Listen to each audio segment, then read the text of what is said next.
I'm here with Chris Broderick of In Flames to chat a little bit about their last tour with Meshuggah across North America, to talk about the band, to talk about himself.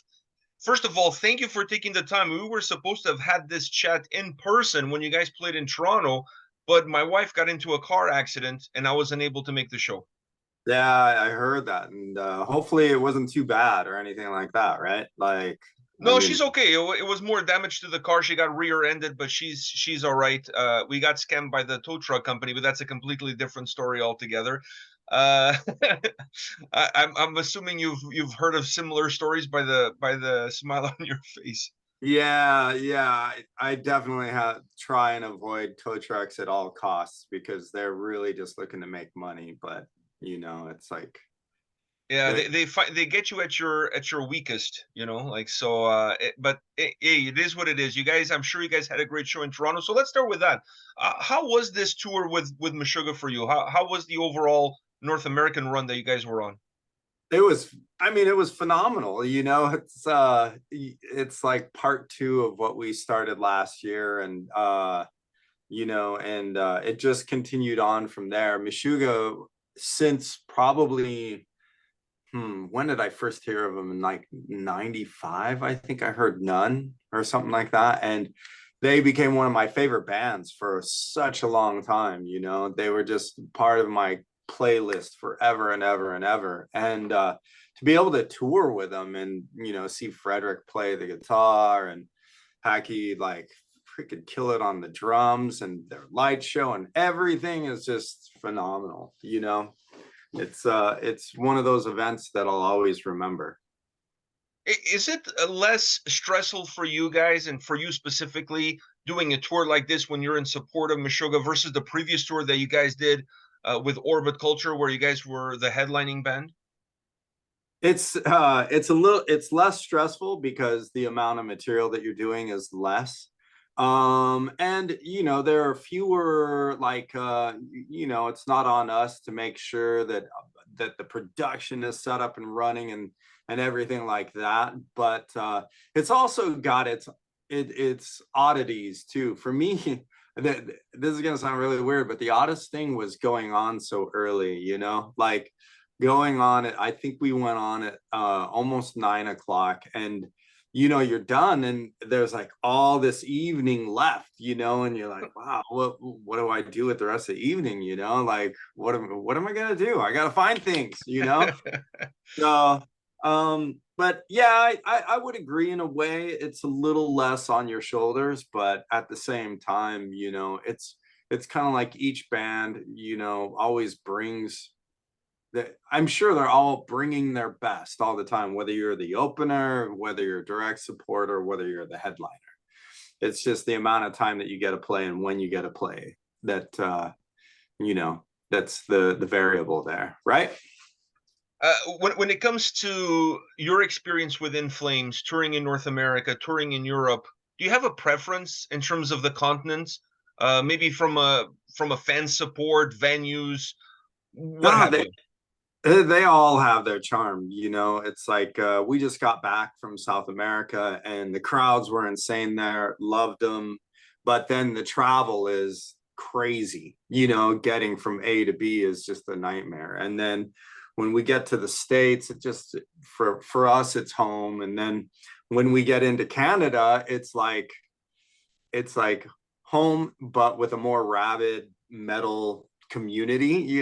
Like I think you guys bring it a little bit more up there, at least right now.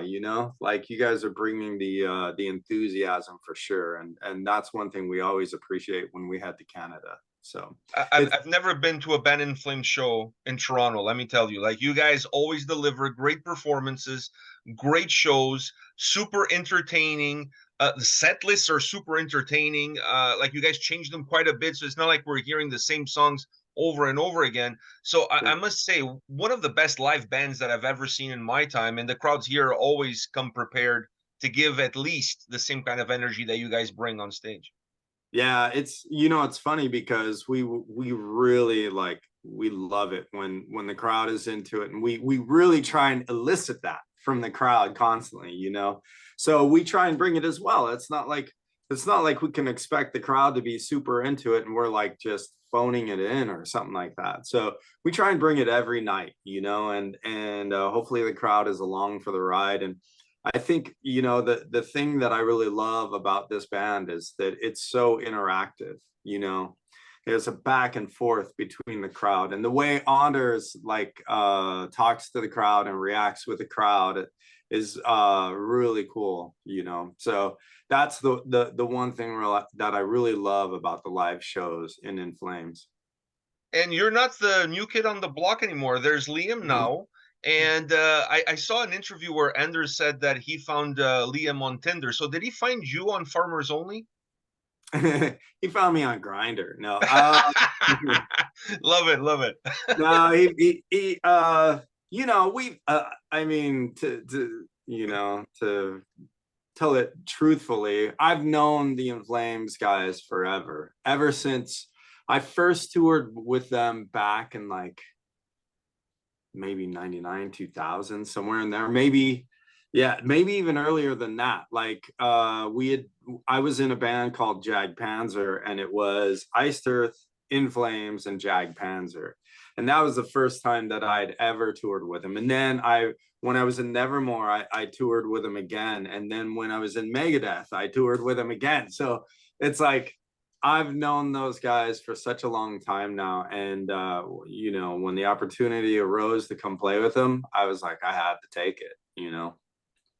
You understand the dynamics of coming into a band, not necessarily being there from the beginning, but coming into a band. Did that help you when you transition into In Flames, having that experience with Megadeth, for example, coming in and taking on that role?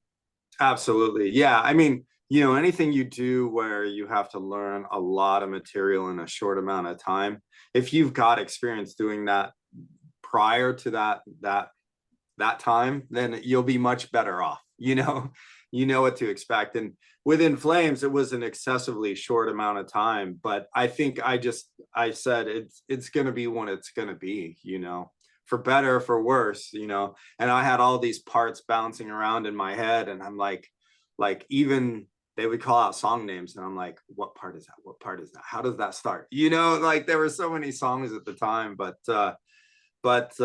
yeah, it definitely helps the more experience you have doing this kind of stuff. So It's almost like having the mentality of a hired gun, even though you're not necessarily being a hired gun. You're coming in to not just fill in, but to be part of the band and taking that role on. If yeah, you had to give an advice to a guitarist that's moving into that role, what advice would you give them? I would tell them just I mean, the main thing is that's moving into that role. First of all, good job, because if you got the job, then that's kudos to you. And then secondarily, just try and learn as efficiently as possible, and study your craft. I don't know really, like I can't parse it out how I can't break it down into how I learn songs and segment things like that, but I would say as an individual, if you know how you learn things the best, work your practice sessions around that, and then develop the material, and then just come in and kill it, Knowing the guys, did that make your decision easier to say yes and come into this role? Absolutely. Yeah. Yeah, but even if I didn't know them, like I love In Flames anyway, so I would have done it, even if I didn't know them. It's a good thing they're all cool dudes. So it's like, oh, I do know you. All right, this is gonna be fun. You came in, you played some shows, you guys did a bunch of tours, but then it was time to record a new record.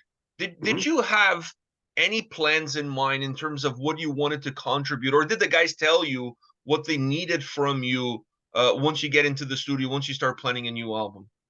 Yeah, when I started hearing whispers that they were working on new material, I was like, man, I hope they ask me to do a solo or two or something. It's just like, and then Anders and Bjorn were in LA because they like to record here, and they were in LA. And while they were here, I was like, hey, Ingve is going to be playing over at this club. Let's go check him out. And he's like, all right. And so they were both there, and at that show, Bjorn was like, hey, I don't know if you're interested or not, but I'd like it if you, at least did a solo or two on the album. And I was like, sure, yeah, why not?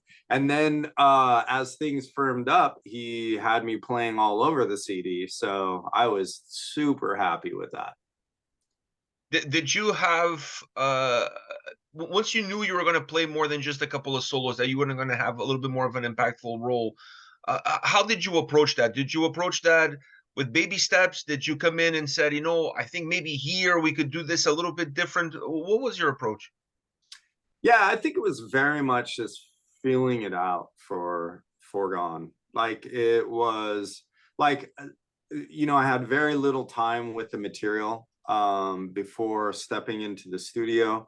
And it was really kind of, Bjorn was there in the studio, so I was kind of getting his feedback and seeing what his thoughts were around what I was contributing. And so it was very much like, oh, let's see how this is going to work and how this is going to play out. And I've been really happy with what I did on that CD. But I think you guys have something to look forward to with new material that we're starting to consider now. Like, I think Forgone is definitely points the way that we're going, and the new material is going to take it and run. So, It's I want to ask you about that, but before we go there, when I was reviewing the album Foregone, I gave you massive kudos because of how good this album is guitar wise. It has such a great sound. It has a throwback sound, but still modern at the same time. And I feel like this is an album that kind of breaks a little bit of the cycle of the previous couple of records. This mhm, album felt a little bit more complete. I hate to use the word mature because that's such a cliche. And right. I honestly felt like you had a huge impact in it. And I didn't know if you had a huge impact in it in the studio, or if just being part of the group and playing with the guys, if that rubbed off somehow and had this great sound as the result of the album. Do you look back at the record now and perhaps see a little bit more of the impact that you had beyond just playing in the songs? It's hard to remove yourself like that. You know what I mean? So I don't know. I think the way I think the album came to be was really like I just think it's the album that Bjorn and Anders wanted to make at that time. Bjorn had come up with some of those crushing rhythms right from the onset. And for my part, I just came on and tried to accommodate what I was hearing with the leads as best I could. And I didn't really try and turn up the fire like to an insane amount, but I tried to really just listen to what the music was asking for. And so I think it came out really good. Really, it came out, I think, very natural because of that. Sometimes you can have a concept in your mind about what you want to do on the guitar or the instrument or whatever, and you end up forcing it, and then it sounds that way. And Forgone was not that at all. Was the process in the studio for you different from perhaps previous records that you worked on? Yes. Maybe to the dynamic of how these guys work. Yes, absolutely. Like they everything happens like in an instant. It's like, oh, well, let's go do this. Okay, I guess I'm recording today. What am I gonna play over? Like, what's the rhythm that I'm playing over? You know what I mean? It's like very much like, all right. Whereas I'm very used to like, things being demoed and thinking about like how things are going to be arranged. And for me, typically solos are much more of a composition than a riff session or anything like that. So it was a little bit like it definitely was a different way for me to work, but I really appreciate it because it forces me into that realm, that side of things, right? The more improvisational and coming up with stuff on the spot.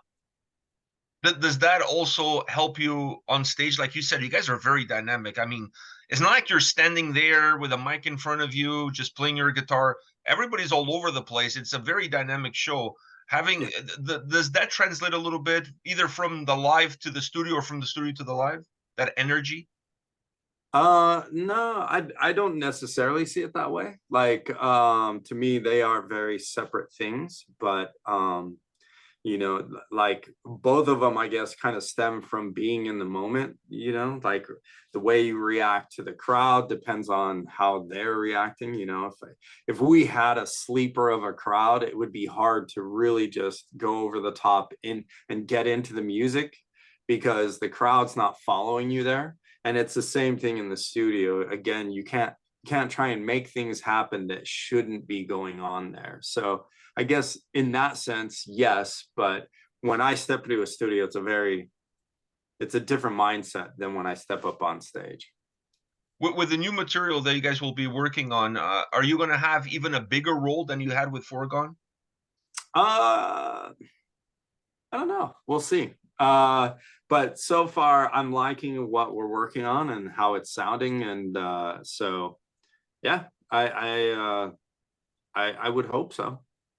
Did you ever think that when you decided to accept a challenge to fill in, do you ever think the ride was going to be this much fun, this long, this fruitful?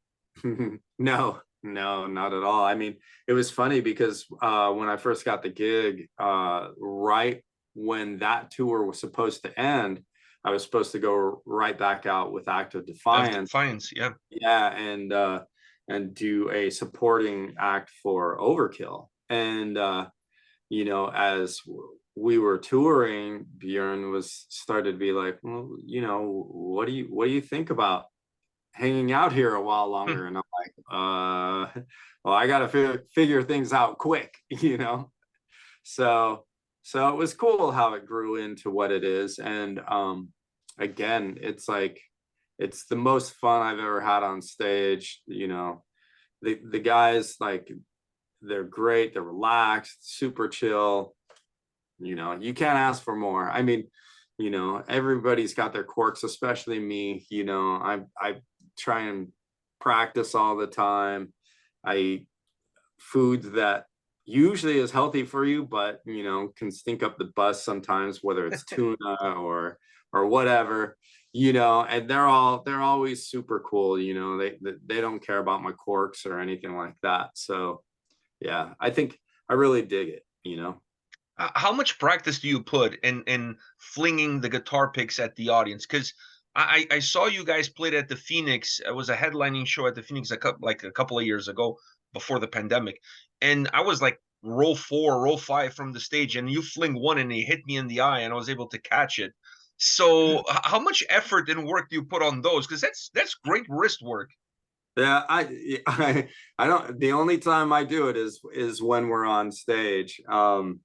You know, I used to have a guitar tech that he could send those things so far, it was insane. But you know, I'm not trying to take anybody out. I'm just trying to get them to pick, you know.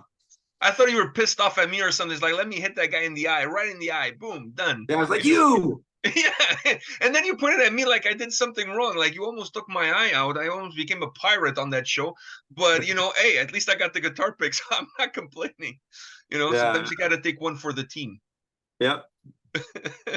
Yeah, I said earlier, you're not the new kid on the block. Liam is. How was your role in making him feel welcome? Because you've gone through the process that he's going through. Yeah, yeah. And I think you know, we're still kind of doing that. You know, we're getting ready to go back out into Asia, and uh Anders gave us a totally new set list with a bunch of new material on it. So I find myself doing the same thing I did when I first joined and getting new material down.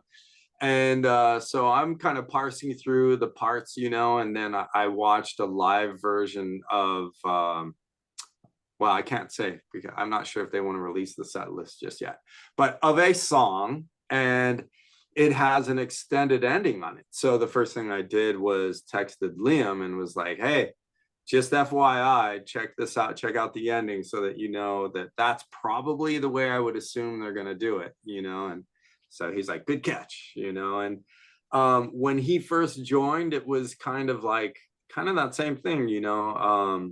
I gave him a call, made sure that if he had any questions, he could contact me, and you know, just kind of went over the parts with him.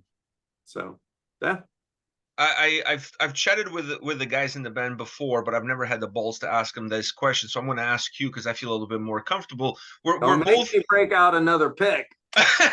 we're both North American, so I feel like we come from the same kind of place. I feel a little bit better. Every fan always talks about old In Flames, new In Flames. You coming in, having to learn both the new and the old material for these set lists. Which one is more challenging for you, the older material or the more recent material? It, I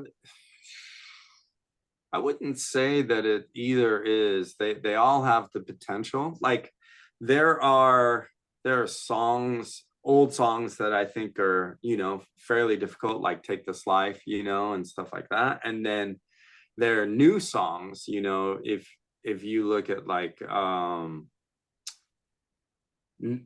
definitely Meet Your Maker, that's definitely takes a little bit of rhythm work to make happen, and then also some of the intricate stuff that they did on I the Mask, voices, for example, and stuff like that. So there's some intricate guitar work there, but then it also can get really easy. I don't think Bjorn is really good about not writing guitaristically. He likes to write music, good songs, and if that means that the guitar line is going to be super simple, then so be it, and I give him credit for that because I have a hard time allowing myself to do that. I always try and fill the guitar up with as much stuff that you can do as possible, and sometimes I think it gets a little crowded. So you get a song, a really easy song like Only for the Weak, that's pretty easy to play, but you get new songs that also are like that as well, so it's not any genre or anything like that. To me, it's always interesting though when you look back at the really old stuff, the stuff that wasn't on a click and that speeds up and slows down. And I kind of have an affinity for some of that because it's something that doesn't happen as often today as it used to, with everything being on a click and stuff like that. Some songs, because I've seen the band live so many times, so I've seen old material, new material, and I always find it really interesting when you hear a song on the record, like I the Mask, for example. There's some songs there that when I was listening to the album, I didn't really click with the song. I felt like something is missing. But then when you guys performed them live, I'm like, this is the best stuff ever. Yeah. What is it about that? How is that? You guys have some songs that studio wise don't really click, and then live they're the greatest songs that you guys could ever write. Yeah, so I think the way, when I think we go out a little bit more aggressively when we're live, and I think that really helps spotlight some of the material on I the Mask.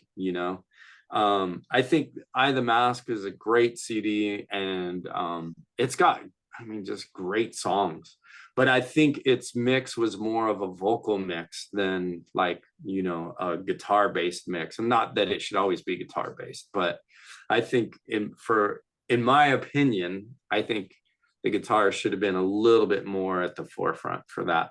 And then some of the intricate guitar work that Bjorn did on that CD would really shine. So yeah. In live, you feel like the guitars get that a little bit more on the forefront. Yeah, yeah. Just my opinion. No, I it mean, makes sense to me because live there is a little bit more aggression. The sound is a little bit heavier. The guitars have a little bit more predominance in the mix. So it makes sense that, especially on that album, I find a lot of the songs on that album, listening to the studio version, I was like, that's a good song. Then you listen to it live, it's like, fuck, man, yeah, this is amazing. How did I didn't see it? And then you go back to the studio and it's like, no, it's still not there. You go back live, it's there. So it's just, I always felt like that record has that really interesting dynamic between yeah, I studio mean, and live. yeah, it's I mean, if you listen to I Am Above, it's a pretty heavy, hard-hitting song, and it's got a great chorus and a vocal line that like live people just are like they're as loud as we are singing it. It's insane. But I think if you listen to the CD, you definitely get the vocals, but the guitar is just down in the mix just a little bit. But One last question for you. 2024, we're just taking the baby steps into this new year. Mhm. How's it shaping up for you guys? What can you share in terms of what 2024 is going to bring to Inflames? I think we just announced the next North American run in May of this year. And I haven't, to tell you the truth, I haven't really looked at it that much, so I don't know exactly where we're going I or haven't anything. seen it. I gotta go look at it now. Yeah. And then the other, I think, really notable thing is the European tour at in the early fall with Arch Enemy, and Oh, Soil Work. Like that's going to be an amazing tour, and yeah, it's going to be a lot of fun, and it's going to end in Sweden as it should, and yeah, I think people are going to go crazy for it. that's a great lineup. It is, yeah. I've always loved those bands, and now to be a part of it, it's like cool. It's a dream come true. Yeah, absolutely. I've been very fortunate, very lucky to be able to do what I love for a living and to step up on stage and assault people with guitar sounds. So No, you're never going to forget this story now. Like that, like this is a cool story for you to remember. I'm standing a little bit further now when I see you guys. I'm still on your side of the stage, but I'm a little bit further back because I mhm, got one pick now. So I figure, let me save my eyesight yeah, for future shows. So that's the approach that I'm taking.